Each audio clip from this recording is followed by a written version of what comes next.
Just as in 1962, Colin Chapman and Lotus had broken new ground with their Lotus 25 monocoque Grand Prix car, so they did exactly the same thing again in 1967 with the Lotus 49.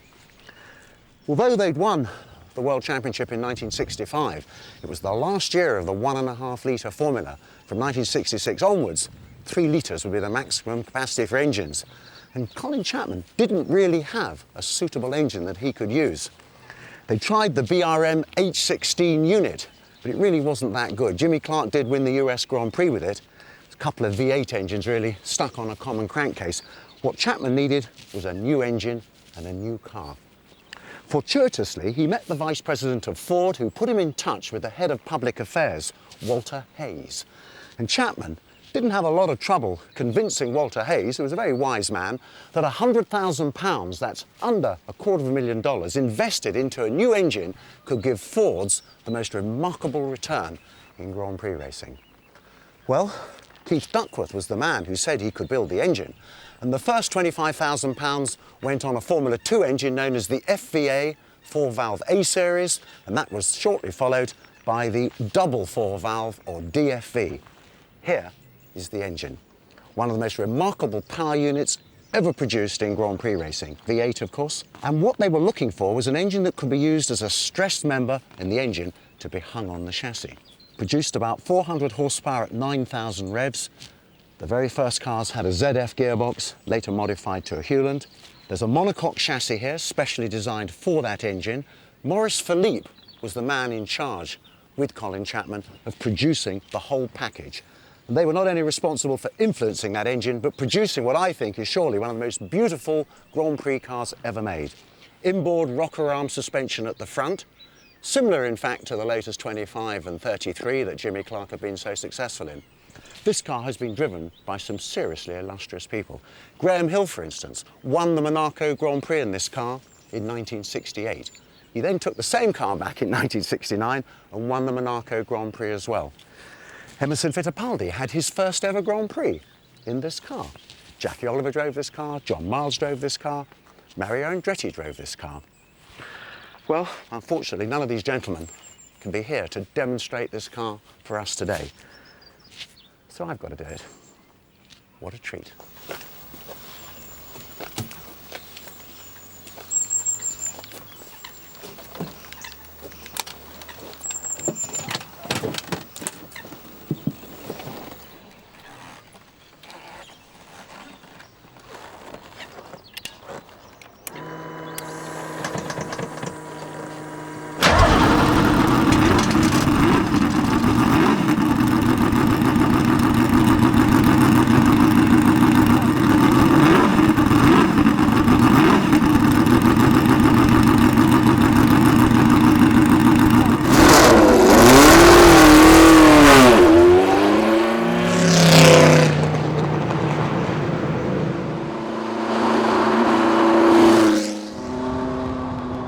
The first two chassis were ready for racing at the Dutch Grand Prix at Zandvoort in June of 1967. Graham Hill was in chassis 1 on pole position, chassis 2 with Jimmy Clark aboard a little bit further back.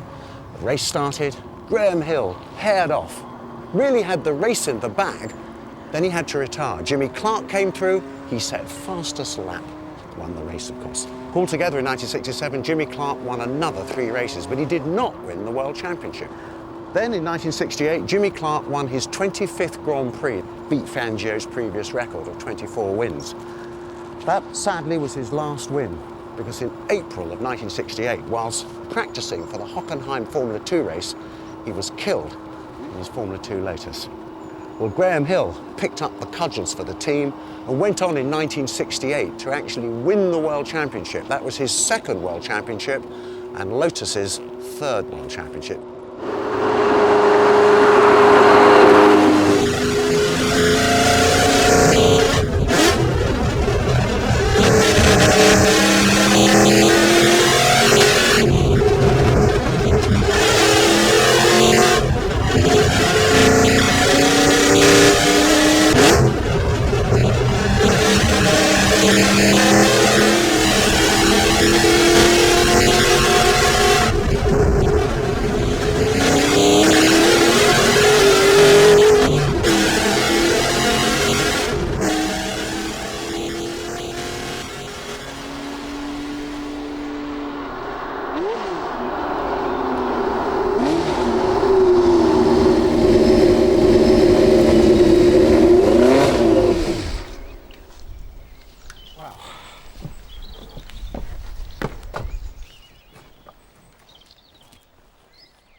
What a delightful car this Lotus 49 is.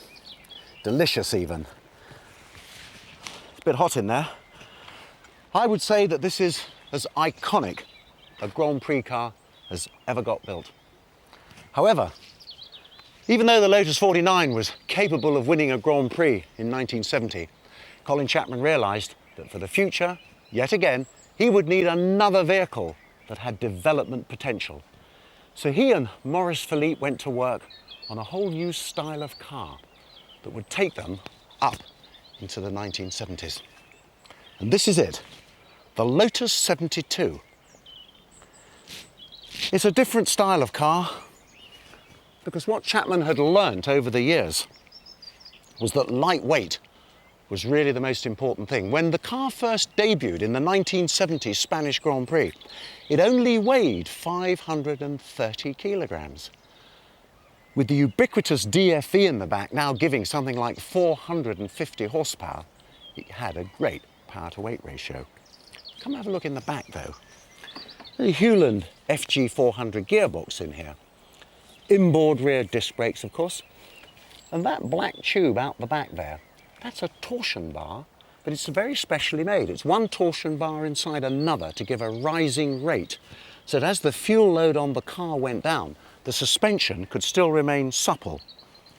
Cold air box, which came in a little bit later, but obviously improved the horsepower. And have a look up the front here. Chapman had also learnt that a wedge-shaped nose would give download. So he put one on the 72, but if you have a wedge-shaped nose, there's no room for the radiator. So they went in at the side, made them aerodynamically a good idea and thermally more efficient. Inboard disc brakes in here. And have a look down here too. That drive shaft that you see there comes from the front wheel into the disc brake. And look at these lovely wishbones. They're all fabricated out of steel and heat treated. Would you believe that this car was still racing competitively in 1975? Now that meant that the Lotus 72 John Player Special altogether had 6 seasons of competitive racing in Grand Prix, which is most unusual. This is classic Team Lotus's own car as well. It's Lotus 72 chassis number 5. This is the actual car that Fittipaldi won his World Championship with in 1972. Jackie Ickx, I know, won the Race of Champions with it, and several other drivers had great results. It's a very long-lived car. It's in fantastic condition. They even race it today, would you believe?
The Lotus 72's replacement was to be the Lotus 76. Unfortunately, it was a ghastly car. It just did not work the way that everyone at Lotus hoped it would. It was indeed replaced by the Lotus 77. Now, the Lotus 77 was better, but still not really that good. His only claim to fame really is that Mario Andretti drove perhaps one of the races of his life when he won the very wet, sodden and terrible condition Japanese Grand Prix at the end of the 1976 season. That was the race you may remember that Niki Lauda refused to drive in, and my late great mate James Hunt became a very, very well-deserved world champion. Well, the 77 gave way to a car called the Lotus 78. Now, in the wind tunnel, what Colin Chapman had discovered is that he could get 25% extra download on the car by managing the air that went underneath it. Well, it certainly helped to put Lotus back on the map, did the 78. Mario Andretti and Gunnar Nilsson scored some victories, and things were looking really good when the Lotus 79 actually hit the tracks. Mario Andretti described this car as so easy to drive that even a monkey could drive it. It is quite a remarkable car. Chapman put these big side pods that you can see on the side, both sides. The air that went underneath those pods was managed into Venturi, so that by the time it came out the back here, it was actually causing download. And you've got to come and have a look at this. Look, this is what ground effects were all about then.